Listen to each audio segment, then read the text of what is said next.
Hello guys, मैं हूं वली। उम्मीद है आप लोग खैरियत से होंगे। अभी एक अजीब सी न्यूज़ आई है कि पाकिस्तानी मीडिया ने क्लेम किया है कि इंडिया जो था वो इसराइल की स्पाइंग कर रहा था कतर के अंदर। तो ये कुछ बहुत अजीब सी बात है। ज़रा टाइटल देखें इसका। Pakistan media claims India was spying for Israel in Qatar. Know the entire issue. Know the entire issue का मतलब कि इस वीडियो के अंदर काफी पूरे इशू के बारे में बताया गया है, तो हम इसको जरूर देखेंगे।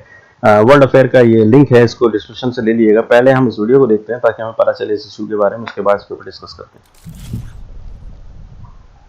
नमस्कार and welcome you world affairs. मैं हूं प्रशांत धवन। नाउ रिसेंटली पाकिस्तान की मीडिया ने, इनके बहुत सारे पॉलिटिशियंस ने ये बात रेस करनी स्टार्ट कर दी है कि हाल ही में इंडियन नौसेना के जो फॉर्मर ऑफिसर्स हैं इनको पकड़ लिया गया कतर में, क्योंकि ये इजराइल के लिए कर रहे थे स्पाइंग। यहाँ पर आप देख पाओगे, आपको आर्टिकल दिखेगा, India seeks release of 8 ex navy officers arrested in Qatar over spying for Israel. ये पाकिस्तानी मीडिया ने क्लेम करना स्टार्ट कर दिया है।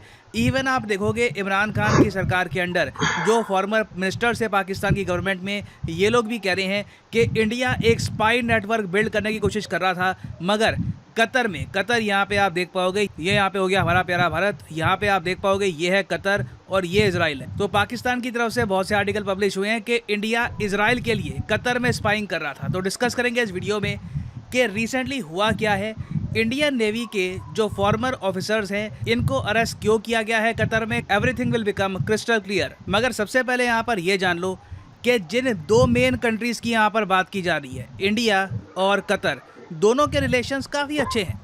आप अगर देखोगे तो भारतीय नौसेना और कतर की नौसेना का एक प्रॉपर युद्ध अभ्यास होता है हर साल। इसका नाम है ज़ैर अल बहर। By the way, exam perspective से ये जो युद्ध अभ्यास है इसको याद रख लेना। सिंस अब ये न्यूज़ में आ चुका है तो कोई बड़ी बात नहीं है, कल को किसी भी एग्जाम में इससे क्वेश्चन आ सकता है। और इस मिलिट्री एक्सरसाइज के बियॉन्ड भी आप अगर देखो तो कतर के काफ़ी अच्छे रिलेशन है इंडिया के साथ, कुछ खास कभी प्रॉब्लम आई नहीं। हाँ, मगर यहाँ पे मुझको एक बात ऐड करनी पड़ेगी कि जहाँ पर कतर के ठीक ठाक रिलेशंस हैं भारत के साथ, बहुत सारे भारतीय लोग कतर में जाते हैं काम करने के लिए, बिजनेस करने के लिए, पाकिस्तान के और ज़्यादा स्पेशल रिलेशंस हैं कतर के साथ। आप जान के हैरान होंगे, अभी जो फीफा का वर्ल्ड कप होगा, सॉकर वर्ल्ड कप, बहुत बड़ा इवेंट है जो इस बार होस्ट कर रहा है कतर। इस इवेंट की सिक्योरिटी के लिए पाकिस्तान की आर्मी को भेजा जा रहा है कतर में, और पाकिस्तान की आर्मी के जो सोल्जर्स हैं ये गार्ड्स की तरह कतर के स्टेडियम्स के बाहर खड़े रहेंगे, एंश्योर करेंगे कि कोई आतंकवादी हमला ना हो जाए ना। अपने आप में पाकिस्तान की सेना के लिए काफ़ी, एक मैं कहूँगा, एम्बैरेसिंग बात है। मगर Qatar time to time Pakistan को हेल्प करता रहता है। $1 बिलियन $2 बिलियन का सॉफ्ट लोन दे दिया, या फिर जो नेचुरल गैस परचेज करनी है पाकिस्तान को, उसमें पेमेंट थोड़ी सी डिले कर दी, तो उसके बदले में पाकिस्तान की सेना गार्ड की नौकरी करेगी कतर में। और ये बात मैं आपको इसलिए बता रहा हूँ क्योंकि यहाँ पे समझ लीजिए, ना सिर्फ पाकिस्तान की आर्मी, इवन पाकिस्तान की जो ISI है, जो इनकी इंटेलिजेंस एजेंसी है, ये भी बहुत हद तक एक्टिव हो चुकी है कतर में। क्योंकि आप इमेजिन कर सकते हैं, कतर ने सिर्फ पाकिस्तान की आर्मी को एज गार्ड इनवाइट नहीं किया होगा, उसके अलावा कतर ने यह भी कहा होगा कि पाकिस्तान की जो इंटेलिजेंस एजेंसी है ये भी कतर की हेल्प करेगी इंश्योर करने के लिए कि कोई भी प्रॉब्लम ना आए कतर के वर्ल्ड कप में। अब ये तो आप समझ गए पाकिस्तान कतर की इक्वेशन क्या है। अब अचानक से क्या होता है कि 30 अगस्त को ना कतर की जो राजधानी है दोहा, वहाँ पर कतर की जो इंटेलिजेंस एजेंसी है इनको इनपुट मिलती है कहीं से, इनको कहीं से जानकारी मिलती है, और उस जानकारी के बेसिस पर ये लोग इंडियन नेवी के जो फॉर्मर पर्सनल हैं इनको अरेस्ट कर लेते हैं। अब यहाँ पे आप कहोगे वेट, भारतीय नौसेना के जो पूर्व ऑफिसर्स थे, जो पूर्व पर्सनल थे, ये कतर में क्या कर रहे थे। देखो, काफ़ी बार क्या होता है, मिलिट्री की ब्रांचेस, चाहे नेवी, आर्मी, एयरफोर्स, यहाँ के जो फॉर्मर ऑफिसर्स होते हैं, फॉर्मर पर्सनल होते हैं, इनको बहुत बार प्राइवेट जॉब मिल जाती है आराम से, या तो फॉरेन कंपनीज़ में या फिर इंडियन कंपनी में। इस पर्टिकुलर केस में क्या था कि कतर में एक बहुत ही फेमस कंपनी है, Dara global technologies and consultancy services के नाम से। इस कंपनी ने बहुत सारे इंडियन नेवी के जो फॉर्मर पर्सनल थे इनको नौकरी पे रखा हुआ था, और भारतीय नौसेना के पर्सनल पिछले 6 साल से लगातार इस कंपनी में काम कर रहे थे। ऐसा नहीं है कि सब कुछ अचानक से हो गया, 6 साल से लगातार ये काम कर रहे थे। कभी इंडिया में काम होता है इसमें, कभी कतर में काम होता है। अब अचानक से 30 अगस्त को कतर की इंटेलिजेंस एजेंसी इंडियन नेवी के जो फॉर्मर पर्सनल है इनको अरेस्ट कर लेती है। अब सबसे ज़रा अजीब बात यहाँ पर यह है कि कतर की इंटेलिजेंस एजेंसी, इनकी पुलिस, किसी ने भी अब तक रीज़न नहीं बताया कि भारतीय नौसेना के फॉर्मर पर्सनल को अरेस्ट किया क्यों है, बेसिस क्या है अरेस्ट का, रीज़न क्या है। इवन दो आप अगर देखो तो आज के समय 72 डेज हो चुके हैं अरेस्ट को। और हाँ, मुझको यहाँ पर यह भी मेंशन करना पड़ेगा कि जो ये कंपनी थी ना, जहाँ पे इंडियन नेवी के पर्सनल को हायर कर रखा था, इस कंपनी की जो वेबसाइट है ये भी अचानक से डाउन हो गई है। मैं आपको जरा दिखाता हूँ, एक मिनट ना। अगर आज के समय आप गूगल करोगे धारा global technologies and consultancy services, पहली बात तो यहाँ पे आप देख पाओगे बड़ी कंपनी है इनकी, यहाँ पे आप देख पाओगे ये इनकी बिल्डिंग्स वगैरह है कतर में।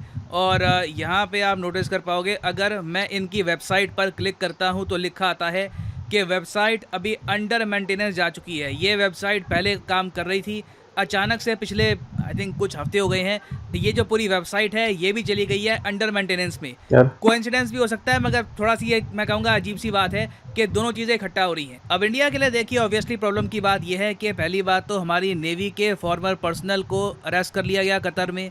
इंडियन गवर्नमेंट को इन्वॉल्व होना ही था, और भारत का जो विदेश मंत्रालय है आज के समय कतर की सरकार से बात कर रहा है कि इंडियन नेवी के पर्सनल को छोड़ा जाए। उसके अलावा इंडिया के लिए कंसर्न की बात यह भी है कि भारतीय नौसेना के फॉर्मर कमांडर पूर्णेंदु तिवारी जी, इनको भी अरेस्ट कर लिया गया है। तिवारी साहब को 2019 में प्रेसिडेंट ऑफ इंडिया ने दिया था प्रवासी भारतीय सम्मान। और फिर उसके अलावा आप सोशल मीडिया पे देखोगे तो जो ये फॉर्मर इंडियन नेवी के ऑफिशियल्स हैं, इनकी फैमिली के लोग काफ़ी बार ट्विटर पर लिख रहे हैं कि प्लीज़ भारत सरकार जल्दी से हमारे जो यहाँ पे फैमिली मेम्बर्स हैं इनको बाहर निकाले कतर से, क्योंकि ज़्यादातर लोग जो यहाँ पे अरेस्ट हुए हैं ये अपने आप में सीनियर सिटीजन हैं। किसी को डायबिटीज़ की प्रॉब्लम है, किसी को कुछ प्रॉब्लम है, तो बहुत लंबे समय तक इनको कतर की जेल में बिना प्रॉपर मेडिकेशन के रखना ठीक भी नहीं है। तो अभी देखिए भारत सरकार बात कर रही है कतर की गवर्नमेंट के साथ, और उम्मीद है कि कुछ ब्रेक थ्रू निकलेगा और भारतीय नौसेना के जो फॉर्मर ये पर्सनल थे ये वापस भारत में आ जाएंगे।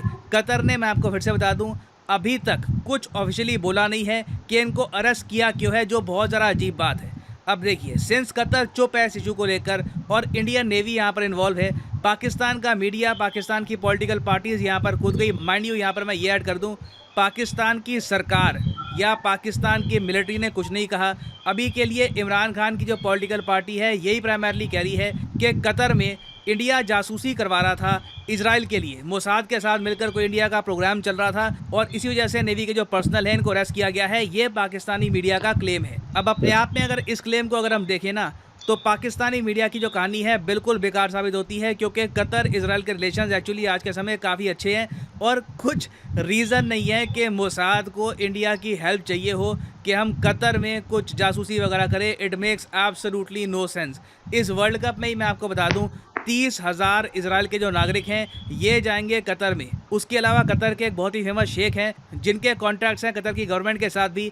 इन्होंने कहा है कि अब टाइम आ चुका है कि यूनाइटेड अरब एमिरेट्स की तरह कतर भी रिलेशंस नॉर्मलाइज कर दे इजराइल के साथ, और ये कहा है कि इजराइल के लोग बिल्कुल भाइयों की तरह हैं। और 2019 में हमने देखा कि पहली बार इजराइल का जो नेशनल एंथम है ये भी प्ले किया गया था कतर में। तो दोनों कंट्रीज़ के बीच में कुछ ऐसा नहीं है कि बहुत ख़राब रिलेशंस हैं, इजराइल के लोगों की एंट्री नहीं होती कतर में। नहीं तो कई देखो यही इशू होता ना, अगर मान लो ईरान, पाकिस्तान, मलेशिया, जहाँ पे इजराइल के नागरिक एंट्री नहीं कर सकते, तो एक बार को कोई सोच सकता है कि who knows, क्या पता इंडिया हेल्प कर रहा हो। मगर कतर के केस में इजराइल को कुछ खास हेल्प चाहिए भी नहीं, और ना इजराइल कतर पे कुछ खास नज़र रखना भी चाहेगा। तो जो ये इजराइल वाला यहाँ पर एंगल है, it makes no sense. Reality देखिए यहाँ पर ये है कि इंडियंस को काफ़ी बार मिसट्रीट किया जाता है गल्फ़ कंट्रीज़ में। इसके बारे में आपने बहुत सी कहानियाँ सुनी होगी। अब मैं आपको एक फैक्ट बताऊंगा जो जान के आप बिल्कुल शॉक हो जाओगे। पूरी दुनिया में ना, सारे जो देश हैं वहाँ पर इंडियन नेशनल्स कितने अरेस्ट हो रखे हैं, मतलब कि भारत के नागरिक कई बाहर काम करने के लिए गए, घूमने के लिए गए, कुछ अरेस्ट वगैरह हो गया उनका, तो टोटल कितने भारतीय नागरिकों को अरेस्ट कर रखा होगा आपके हिसाब से? सिर्फ 8,000 भारतीय नागरिक आज के समय फॉरेन जेल में आपको मिलेंगे। इसमें यूरोप, अमेरिका, रशिया, जापान वगैरह पूरी दुनिया यहाँ पे आ गई है। अब ये जो 8,000 का आंकड़ा है ना, इसमें से 4,000 तो आपको मिलेंगे सिर्फ गल्फ़ कंट्रीज़ में। ये Saudi Arabia, UAE, Qatar, Oman वगैरह, यहीं पे आपको 4,000 मिलेंगे। तो डिसप्रपोर्शनेटली मैं यहाँ पर कहूँगा कि इंडियंस के साथ डिस्क्रिमिनेशन होती है।